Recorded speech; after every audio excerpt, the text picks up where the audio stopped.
What's going on, guys? Another day here in Myanmar, Yangon. Today we're gonna go show you Chit's school that he runs, and we're gonna be taking a local rickshaw.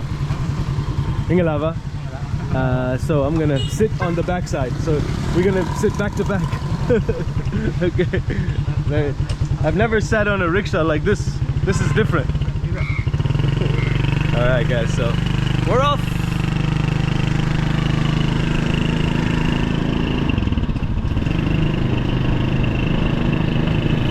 How you doing over there? Good, bro? Good. Yeah, guys, so this is a fun experience. It's always fun taking a rickshaw or like a local phone. Hello! That's my student. Oh, that's your student? Oh, okay.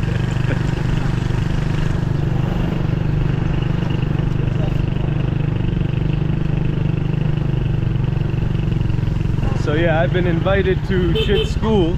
He wanted to show me what his education center is like. He has an English education center. And I used to be an English teacher, so I always love to show how the locals are educated, and also it's something that Chit is doing really nice for his community.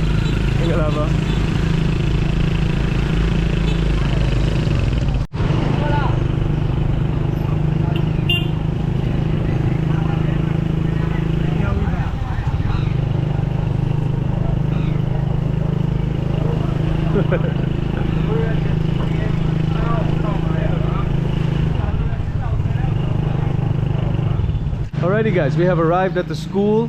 What is the name of the school? This one? OELC, and that stands for Okala English Language Center. Alrighty, so let's go inside, guys. See how a local school operates here in Myanmar.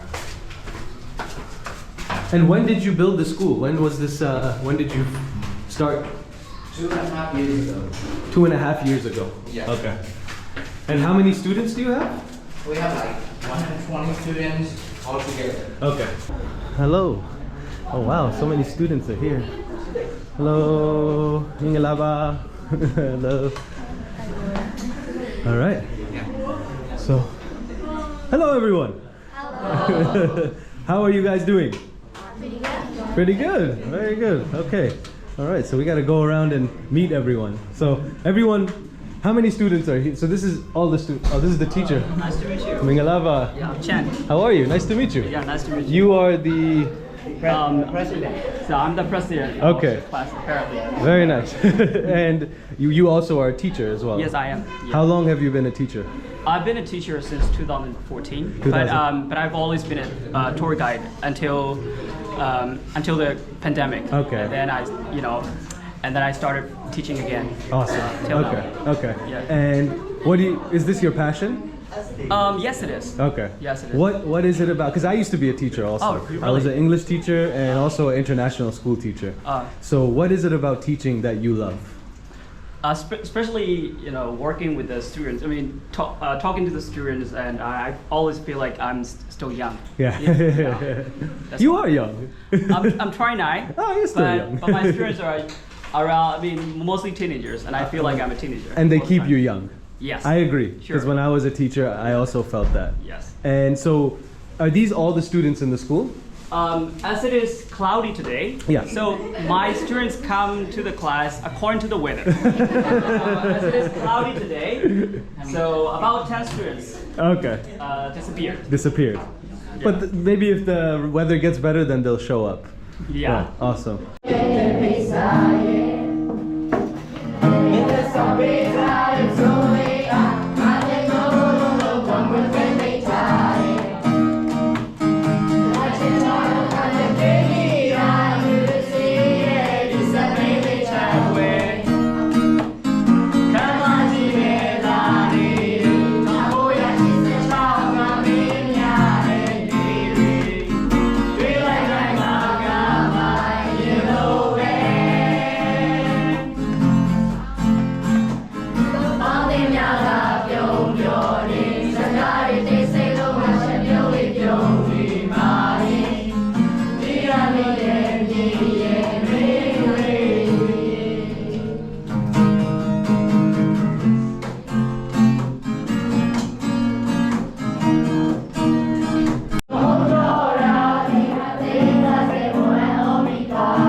Everybody's done writing their things? Okay. So I introduced myself. I'll just quickly go through it again.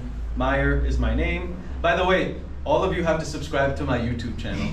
That's your homework for tonight. Okay? My channel is Myer Travels. I will write it on the board so you guys can all like go home, or if you have your phone, you can subscribe to the channel, and then you will see my my travel videos. But yeah, so my passion. Does everybody know what passion is? Somebody raise your hand and try to explain what is a passion. What is passion? Does anyone know? Okay, nobody knows. Okay, I will explain then. Passion is something that you have a strong want to do, something that you love to do, and something that gets you really happy when you do it. So my passion is traveling. I love to travel. I've been traveling since I was 20 years old. After I finished my university, I left America and I went to China. I was a teacher in China and for 4 years. So I was also an English teacher. So that's why coming to meet you guys, I feel like I am with my students. You know, it reminds me of that time. So I was a teacher for a long time, and then also just I love to travel and learn about new cultures, new people. That's my passion.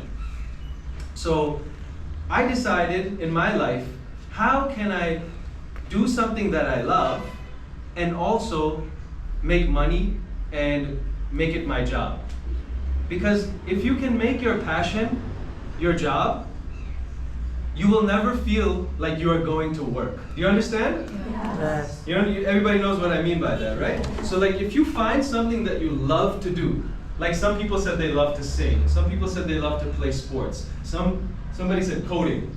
So now if she turned coding into her work, because she loves it, she will not feel like, oh, I have to go coding, you know, or if you love to dance, if you can make somehow dancing your work, you will not feel like, oh, I have to go to work. But if you're doing something that's not your passion, then maybe you will feel like that. So I decided I want to do something that I love. So I just left and I started doing this. It was scary in the beginning.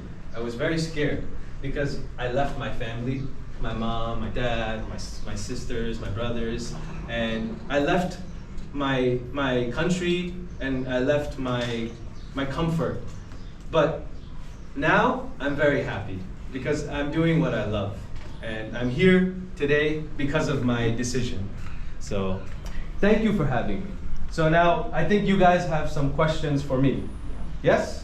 Yes. Okay, so you guys can just raise your hands and I'll pick and one at a time. And you can ask me a question and let's just do it like that. So raise your hand and I'll pick.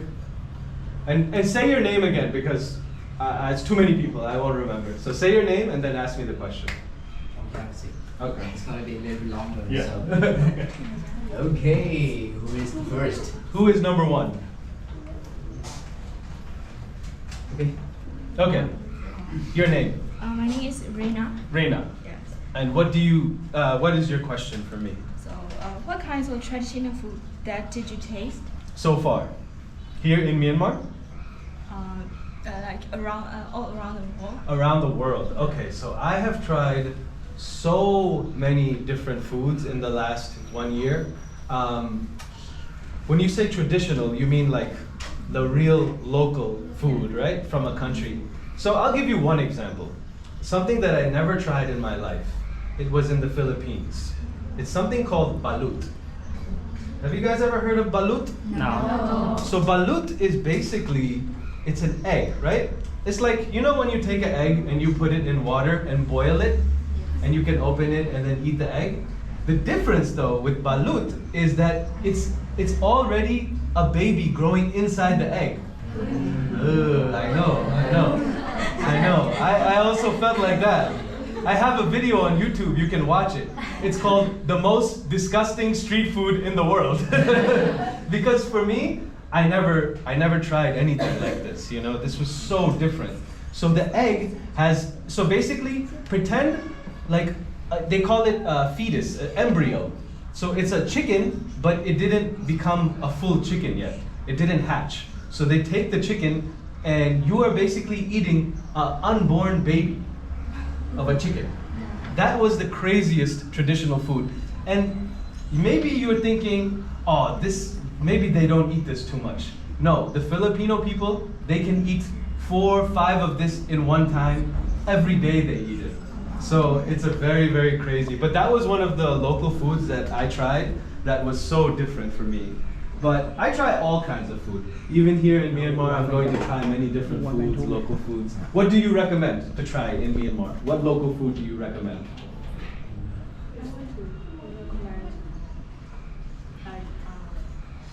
Shen Kao Sui.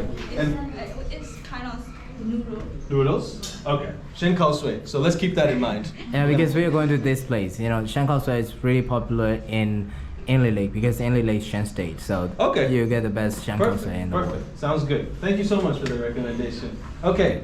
Next. Quick interruption from the video. Just wanted to let you guys know about ExpressVPN. So during my time in Myanmar, ExpressVPN came in really handy because obviously the internet and most websites like Facebook, YouTube, Instagram are blocked because of the political situation. So ExpressVPN really came in handy for me. I was pretty much using it the whole time. And I would say that it's great for anyone who's in a situation like that in a country where they can't access some of the websites that they would like to access. ExpressVPN is a great tool to override that. Also, if you want to just protect yourself, because nowadays hackers and these fishers around the internet are really stealing all of your privacy, your data, your whatever you may have that you want to protect from these people. ExpressVPN is a great way to do that. For anybody who watches my channel, ExpressVPN is giving you guys 3 months free. So all you gotta do is type in this link, expressvpn.com/Myer, and you'll get 3 months free. Back to the video. Suzanne. Okay. Speak up. What's your favorite country you've been to? Oh, okay. So this is a tough question. I get this question a lot. What is your favorite country? To be honest with you, I can't say my favorite because I like every place for what they have. You know, it's not nice to say I like this place better than this place. But if I can give you maybe a few of my favorites, a few of them, maybe I loved Indonesia because it's so natural, beautiful. There's mountains and beautiful water, beaches. I love the Philippines because the people are so nice. I don't know maybe if you had a chance to meet any Filipino people, but Filipino people are so welcoming, just like you guys. They're like so welcoming, they're so kind. And the easy thing for me in the Philippines is that the people speak English because the Americans were there for a long time. So even like the people on the street that work, even they can speak English. So for me, it's very easy because I'm an English speaker. So, but honestly, I also love Ethiopia. I've been to Ethiopia. Does anybody know where Ethiopia is? Yeah. Where is Ethiopia? Ethiopia သိရပါဘောနော် Ethiopia သွားမလား Ethiopia သွားမလား Where is Ethiopia? Do you know? I don't know where it is. Like which continent? Africa. Africa. Very good. Yes, Africa. It is in Africa. And I love Myanmar. So yeah, to answer your question, I can't say that I love one place more than the other, but every different place has something that I love. You understand? Yes. Cool. Thank you so much. Name? My name is Tatuzen. I don't have any English name. No, it's okay. Say your local name. Tatuzen. Latusen. Okay. Latusen. Latusen. That like That's different. Tatusen. Yeah. Tatusen. Okay. Okay. I think that's a serious one because as you are a teacher, you met a lot of teenage, Yes. right? Yes. So how is the teenage life different in between our country and your country? Wow, guys, this girl is smart. That's an amazing question. That's a really good question. Yeah, that's a serious one. Really. No, it's a great question. Okay. So between your country, Myanmar, and my country, the U.S., right? So I'm meeting you guys. You guys are the first teenagers that I'm meeting in Myanmar. This is my second day, so I'm still learning about how the teenagers are here. So the difference between, I would say the biggest difference between teenagers in America and teenagers in most places that I go to in Asia is the level of respect. The respect level is different because of culture. See, in America, when you're a teacher or when you're young, the teachers or the culture is that they want you to speak up. Speak up, talk. That's why I have so much confidence because I don't mind talking. But in Asia, because I was a teacher in China, I know that it's more about respect. You stay quiet, you respect the teacher, you don't speak too loud, right? Yeah. That's the difference. Americans were very loud, we're loud. We're very loud people, you know? But the difference that I noticed with you guys is you're also confident, you like to talk, but it's when I ask you, then you speak. I think the difference that I noticed between teenagers here and teenagers back in the West is that the teenagers back home, they feel a little bit more comfortable to like speak up. You know, their confidence is different. And I want that for you guys as well, but also the culture is different, right? In this culture, it's a more of respect. It's you respect your elders, and it's a beautiful thing. I love that. Because I think that's, in America, we lost that a little bit. Maybe the young people, they don't respect the elders too much anymore, you know? So it's good what you have. Your culture has a good idea of how respect should be. But I think that's the biggest difference. But now the world is so connected. Does everybody know what I mean? Yeah. Like you can go on Instagram, you can go on Facebook, you can go on TikTok, and you can see YouTube. You can go on all these applications and you can see what is going on in the world. Like maybe 15, 20 years ago, if we told you to sing Ed Sheeran, you would say, huh, who's Ed Sheeran? But now everybody knows Ed Sheeran. Why? Why does everybody know? Connection is really good. Yeah, the world is connected. So I think the differences between people is getting less and less and less because the world is so connected. So if you go to America tomorrow, I promise you, if you sit in a classroom and you talk to a teenager from there, maybe you guys will have a lot of things that you can share in common. Like, I like this song, I like this music, I like this sport, I like Manchester United. No Manchester United. Manchester United, the best team in the world. Don't listen to that. It's Liverpool, man. Okay, so thank you for that question. That was a very good question. Thank you so much. Tetsu. Tattoo. Huh? Tattoo. Tattoo. I was almost right. Okay. Let's get a boy. We haven't had a boy. Did any boy raise their hand yet? No. The boys are more shy, I think. Yeah. The girls are like ready to speak. The boys are like they're staying quiet. Let's get a boy. Okay, go ahead. What's your name? Simon. Simon. What's your favorite sport? Oh. Now you're speaking my language. I love basketball. I've been playing basketball since I was 6 years old. I think I'm good. I don't know. And I love to watch basketball. When I was your age, you're 16, right? Yeah. When I was 16, it was school and basketball. That's it. As soon as we finish school, run to the basketball court, just play all day. Yeah. So I love basketball. I also like to play golf, but that's not really like a sport. But if you're gonna ask me what's my favorite, 100% basketball. Does anybody else like basketball? I don't think it's a popular sport. You like basketball? Nice. I don't think it's a bad. I think in Myanmar the most popular sport is what? Soccer. Chenlong is what? Chenlong is like a cane ball. Okay. Like it makes by cane. Okay. And in Thailand you would know like the takraw, like sipat takraw is called like sipat takraw, and we have a traditional things called chenlong made by cane, and it has many holes in the middle. Okay. And I'll show you in the other days, and we just dance with that. Okay. And by kicking. Oh, by kicking. Yeah, okay. by kicking in the air, like. Oh, nice. Yeah, with a beautiful like tricks. And you have to keep it in the air. Keep it in the air. If it drops, then you're out. Yeah. If it is not. I think yeah. I know that one. Thank you. What's your favorite sport? Soccer, right? and your favorite team is. We're not even gonna talk about it. Liverpool sack, yeah. Thank you, and Simon. Thank you for your question.